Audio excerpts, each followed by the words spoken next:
Vice chairman পদে জেলা পরিষদ সদস্য মকবুল পাঠানের মনোনয়ন বৈধ। নিজস্ব প্রতিবেদক তানভীর ইসলাম আলিফের তথ্য ও ভিডিও চিত্রে দেখুন বিস্তারিত। আসন্ন চতুর্থ ধাপের ষষ্ঠ উপজেলা পরিষদের নির্বাচনে বিভিন্ন উপজেলার চেয়ারম্যান, ভাইস চেয়ারম্যান ও মহিলা ভাইস চেয়ারম্যান প্রার্থীদের মনোনয়নপত্র যাচাই বাছাই কার্যক্রমে কুমিল্লা জেলা পরিষদের সদস্য পদ থেকে সদ্য অব্যাহতি দেওয়া ৪ নং ওয়ার্ড হোমনার সদস্য, আসাদপুর ইউনিয়ন আওয়ামী লীগের ভারপ্রাপ্ত সাধারণ সম্পাদক আসন্ন উপজেলা পরিষদ নির্বাচনে হোমনা উপজেলা পরিষদের ভাইস চেয়ারম্যান পদপ্রার্থী মকবুল হোসেন পাঠানের মনোনয়নপত্র বৈধ ঘোষণা করা হয়েছে। ১২ মে রোববার জেলা রিটার্নিং কর্মকর্তার কার্যালয়ের সম্মেলন কক্ষে প্রার্থীদের উপস্থিতিতে এই মনোনয়নপত্র যাচাই বাছাই সম্পন্ন হয়। প্রার্থীদের যাচাই বাছাই শেষে বিকেলে জেলা সিনিয়র নির্বাচন কর্মকর্তা মোহাম্মদ মনির হোসাইন খান বিষয়টি নিশ্চিত করেছেন। অপরদিকে এই পদে প্রার্থী হয়েছেন আরও ২ জন। তাদের মধ্যে উপজেলা যুবলীগের সাবেক যুগ্ম আহ্বায়ক মনিরুজ্জামান টিপুর মনোনয়নপত্রটিও বৈধ বলে ঘোষণা করা হয়। তবে মামলা নিয়ে জটিলতার সৃষ্টি হওয়ায় মকবুল হোসেন পাঠানের ভাতিজা নাসির পাঠানের মনোনয়নপত্রটি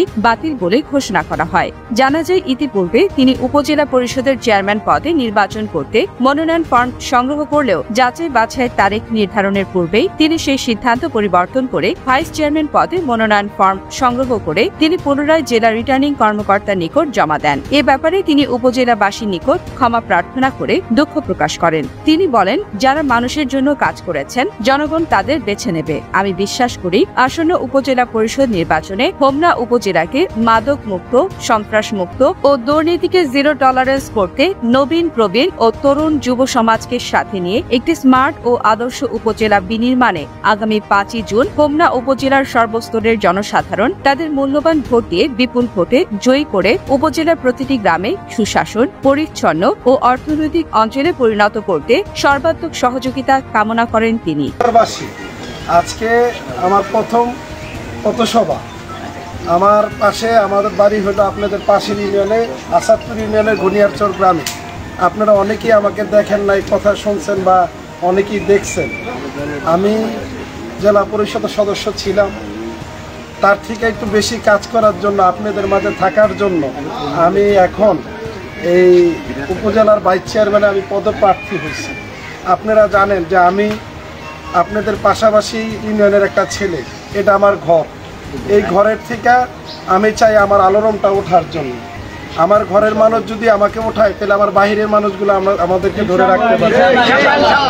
তিনি আরো বলেন, আপনার ও আপনাদের একটি ভোটই পরিবর্তন করে দিতে পারে একটি স্মার্ট, আধুনিক ও অর্থনৈতিক উপজেলা। তাই আগামী ৫ই জুন মূল্যবান ভোট দিয়ে যোগ্য প্রার্থীকে আপনাদের সেবা করার ও পাশে থাকার সুযোগ করে দিবেন। আমি কথা দিচ্ছি, হোমনা উপজেলা নিয়ে আপনাদের মনের না বলা স্বপ্নগুলোকে বাস্তবায়ন করে সারা জীবন আপনাদের পাশে থাকবো এবং থাকতে চাই ইনশাল্লাহ। চতুর্থ ধাপের ষষ্ঠ উপজেলা পরিষদ নির্বাচনে হোমনা উপজেলা পরিষদের ৩ চেয়ারম্যান প্রার্থী সহ ৮ জন প্রার্থীকে প্রার্থিতা যাচাই বাছাই শেষে বৈধ বলে ঘোষণা করা হয়। চেয়ারম্যান প্রার্থীরা হলেন উপজেলা আওয়ামী লীগের সাধারণ সম্পাদক AKM সিদ্দিকুর রহমান আবুল, উপজেলা আওয়ামী লীগের সভাপতি, বর্তমান সংসদ সদস্যের সহধর্মিণী ও উপজেলা পরিষদের বর্তমান চেয়ারম্যান রেহেনা বেগম, কুমিল্লা উত্তর জেলা আওয়ামী লীগের সদস্য মোহাম্মদ শহীদুল্লাহ সহ মোট ৩ জন প্রার্থী। ভাইস চেয়ারম্যান পদে বৈধ প্রার্থীরা হলেন জেলা পরিষদের সদস্য, আসাদপুর ইউনিয়ন আওয়ামী লীগের ভারপ্রাপ্ত সাধারণ সম্পাদক এবং গনিয়ারচর উচ্চ বিদ্যালয়ের ম্যানেজিং কমিটির সভাপতি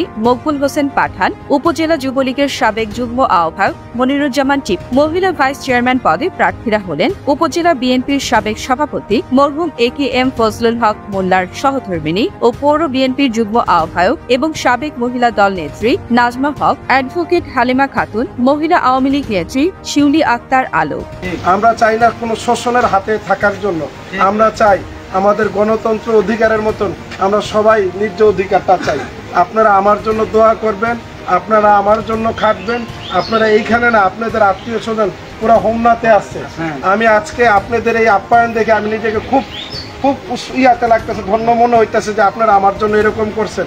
আমি বিশ্বাস করতে পারি নাই যে আপনারা এত শর্ট সময়ের ভিতরে এরকম একটা আয়োজন করছেন। আমি আপনাদের কাছে কৃতজ্ঞ। আমি আপনাদের মাঝে আবার আসবো, একবার না শতবার আসবো। আমি যদি আল্লাহ যদি আমাকে কোনো রকম নির্বাচিত করে তাও আমি আপনাদের জন্য কাজ করব। যদি কোনো রকম কিছু হয় তাও আমি আপনাদের পাশে থাকব। আপনারা আমাকে সন্তান বা ভাই হিসাবে আমাকে পাশে রাখবেন।